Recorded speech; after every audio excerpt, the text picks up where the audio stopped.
All right, welcome back to another episode of Firewall. As usual, I'm your host, Bradley Tusk. With me today is someone that I've been friends with for 25 years, Elliot. Does that sound right? Yeah, I think it's about that. Yeah, since the Parks Department in 1995. And this podcast is a little different than our usual one that Elliot is not joining us to talk about technology or politics, although I think he probably could. But Elliot and I have been debating sports now for 2.5 decades. And the Times yesterday had an interesting list of different reforms and suggestions for sports.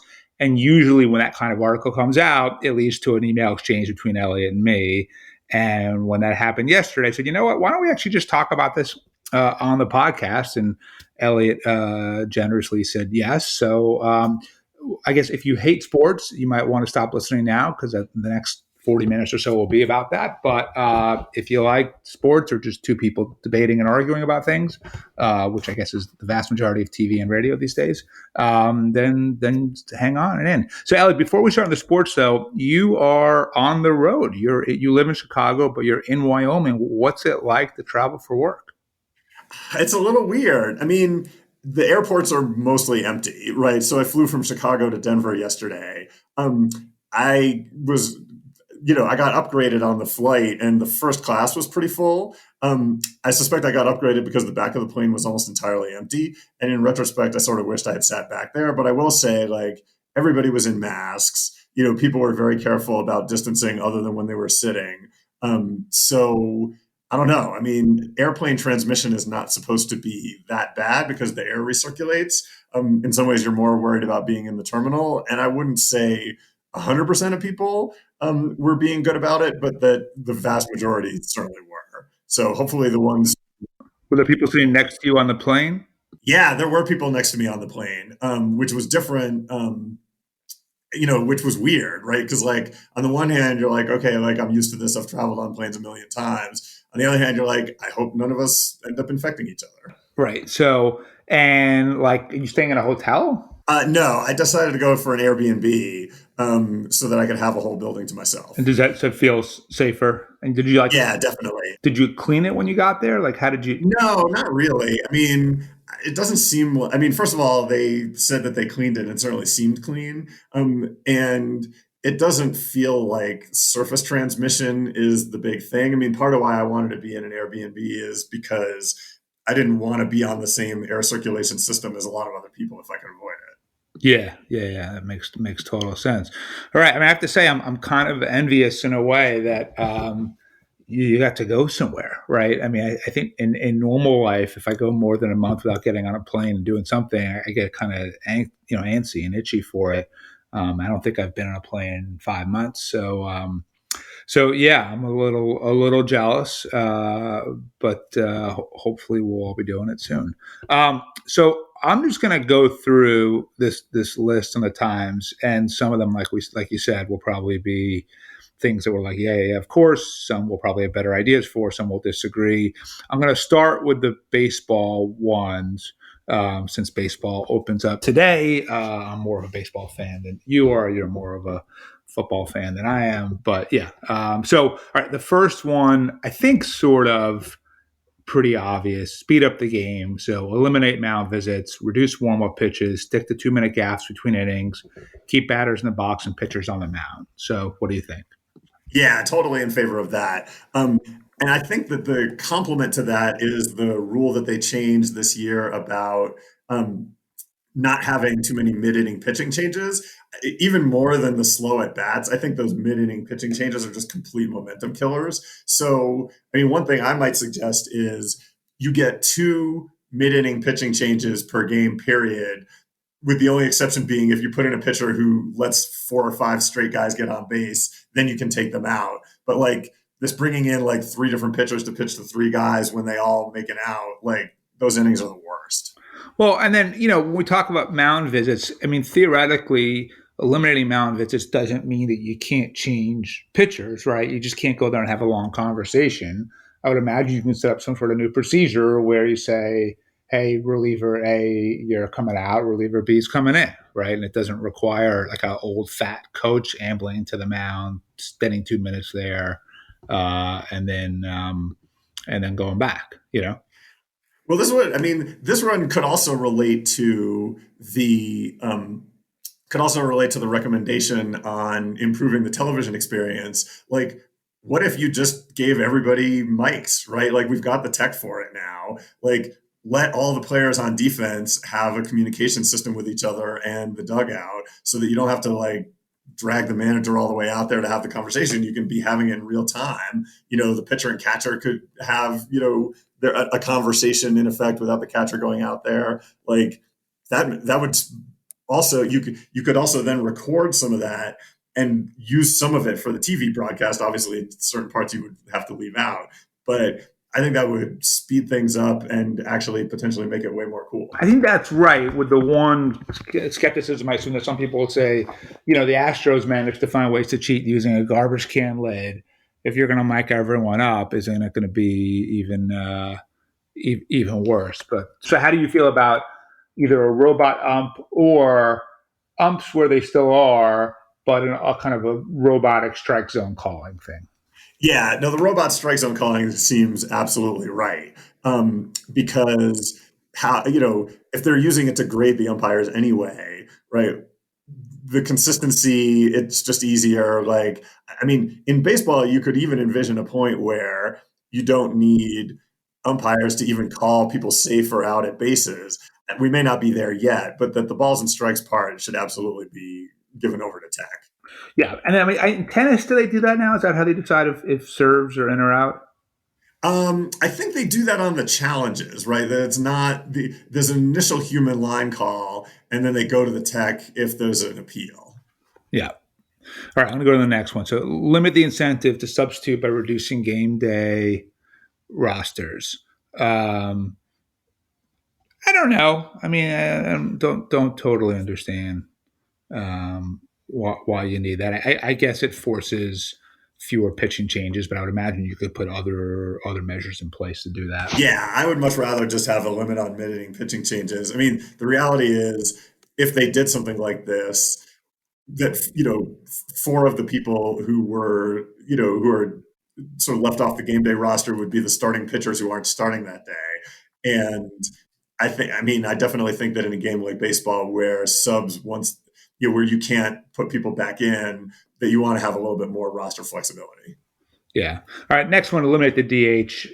Is anyone still arguing the other side of that one? Um, I guess the argument is that you didn't pay all this money to come see the pitcher hit. I mean, I think that's a bigger deal in the All Star game, right? Where like really you've got enough players and you don't need to do it. I kind of actually have to admit I like the fact that there's one league that does it one way and one league that does it the other way, right? Sort of goes back to historical roots of these being different leagues and different approaches.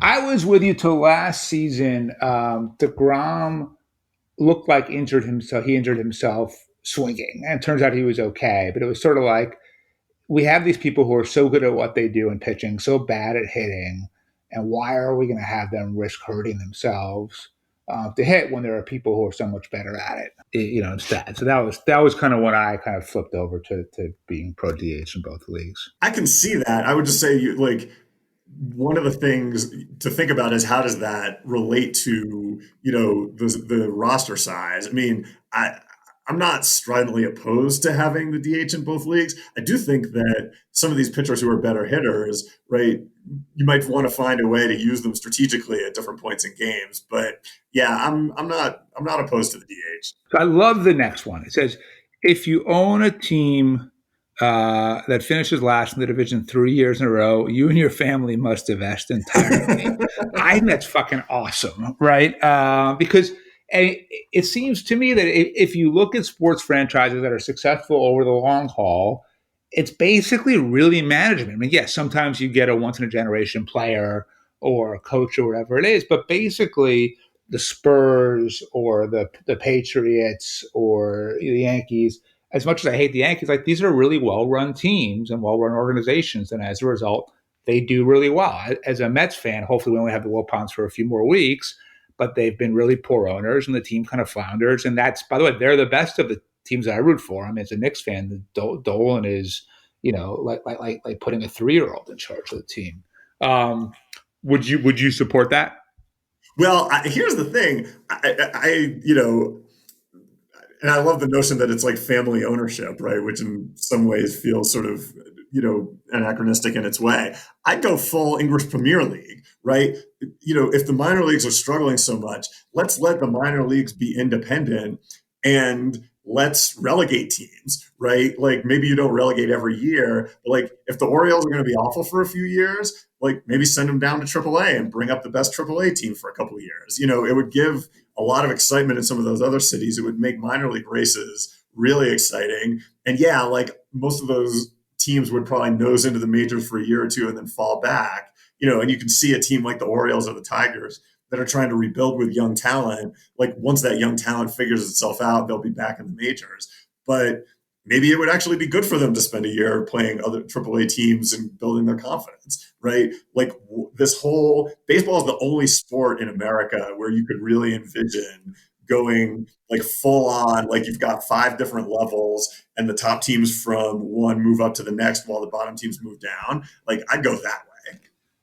Yeah, that would be fun. That's what they do that in soccer, right? Yeah, I mean, I guess the argument would be you have such massive financial investments in stadiums, TV contracts, whatever else. You can't just randomly kick teams out of the big leagues. Although clearly, there's soccer is just as big of a business, if not bigger, than Major League Baseball. So clearly, they've figured out how to handle that. But yeah, I mean, I also think that maybe if we want to build this one out a little bit, so forgetting just about the standings, if you have a team where there's, I don't know, X number of incidents over X number of years, well, like, I don't know, you fire five coaches in 5 years, the owner gets into sort of three public disputes with former players. There's, four charges of sexual harassment against the team, whatever it is, which franchises like the Redskins or the Knicks that are just a total mess. And when you sort of cross some number, you're just out and you're forced to sell the team. And by the way, like, I know that owners probably will be afraid of that precedent, but the other 29 or however many NBA owners there are benefited tremendously when Steve Ballmer bought the Clippers, right? The league got a lot better as a result. So, could you set up some system that basically just says, if you commit this many violations, you're out? Yeah, I mean, it's interesting. I read that book Astro Ball a couple of years ago, and that one definitely has not aged well, even though I enjoyed reading it at the time, right? And that the idea that there should be more franchise level consequences, I'm totally with you on. Because I agree. Like, if you're a Knicks fan, like, what do you have to hope for? Like, there's nothing that's going to happen that's going to make them good, because if the people at the absolute top don't know what they're doing, no one below can cover for that. Yeah. So the idea that there's got to be consequences for owners, maybe this that the Times proposed isn't the exact right consequence, but that's the right direction to go, right? That the Yeah, owners have got to be totally. accountable. I gave up my next season tickets simply because it just seemed totally fruitless and pointless to put more money in Jim Dolan's pocket. And they were really good seats, so I'm sure someone else took them immediately.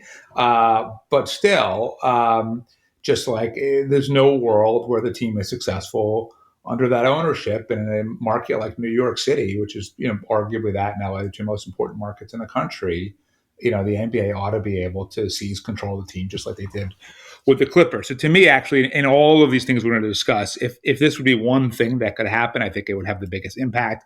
I'm obviously, as a Knicks fan, somewhat irrational about this, but still, if the league can have a salary cap, they can have a concessions cap too. I believe in the free market enough that people can decide whether or not they want to pay for the beer.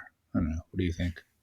Yeah, I mean, I don't know when's the last time I bought a beer at a sporting event, right? It's just so expensive. I mean, I do, I know Pittsburgh had this rule that like if you had an airport concession that it had to be the same price as your stores outside the airport, and you'd like to see some limit on the markup. But yeah, like it's a capitalist world. Like if you want to charge $20 for a beer or whatever, some people will buy it, some won't. Yeah, I mean, look, it's hard, at least in as a Mets fan in a big market city. I want them to spend a lot of money on free agents, right? I want them to keep their really good players. I want them to invest in, great analytics and everything else. And that means they need revenue to pay for all of that, right? So yeah, to me, limiting the price of a beer is like a really popular idea that wouldn't actually work. Make the bases bigger. And what they say is just a few inches will decrease the distance between bases and help bring speed back into the game. I never really thought about this before. Had you? No, no, this one was totally new for me. Um, And the thing about speed, I mean, the reason that speed is dropping out of the game is that people were using it stupidly, right? That like people were, if you're getting caught stealing half the time, so I guess maybe if you make the bases a little bit bigger, do those few inches make the difference between whether people are making it or not? I don't know. I guess this one, it's interesting. I don't know how much difference it makes, but if they wanted to try it, sure. Yeah, sure. I'm for trying all kinds of things, but look, and maybe this is just that the Mets catchers are always suck, but it feels like they almost never throw anybody out. So I'm not really. It didn't seem like a problem to me. Yeah, no, I don't. Like what? Like what's the big problem with the game that this solves? Like, I mean, the reality is, if people are running more, then you get a million throws over to first base that arguably, Slow slows it things down. down even further. For sure, for sure. In fact, one thing that they could do is either eliminate the balk or find a way to explain it that people understand it. Because I've been watching baseball for 40 years and I still don't really understand what it is.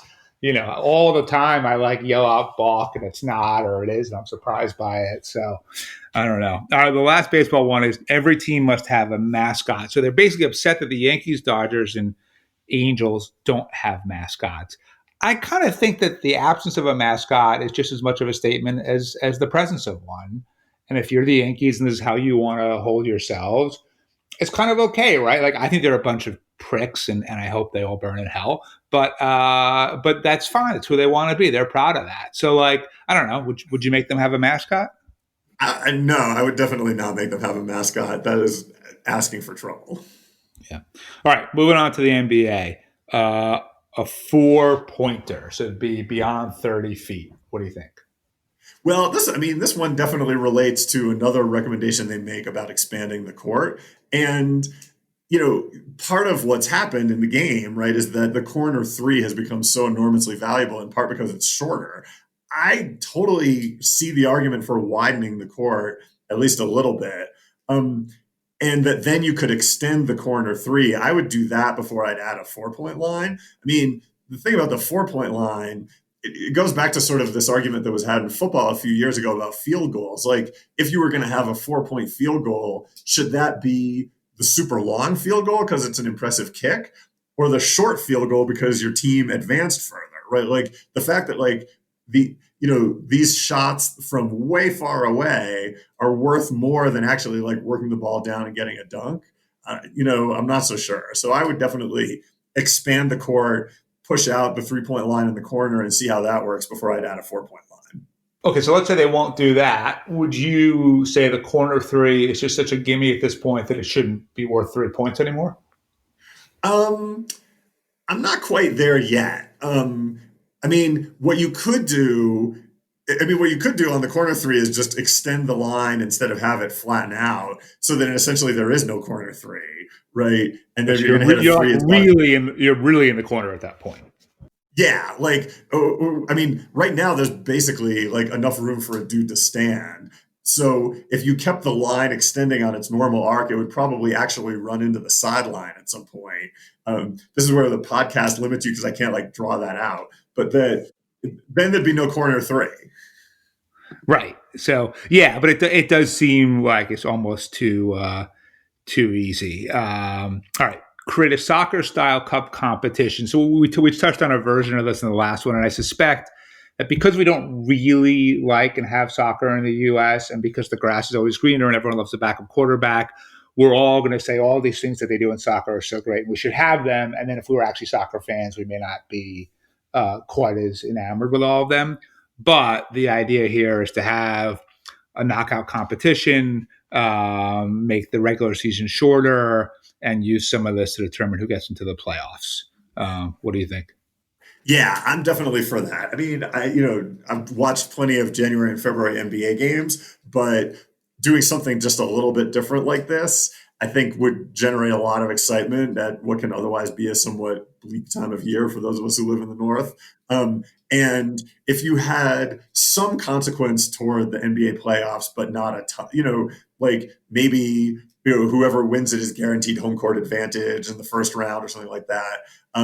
You could figure out a way, especially if you're doing some of the other recommendations about, reseeding after each round or stuff like that.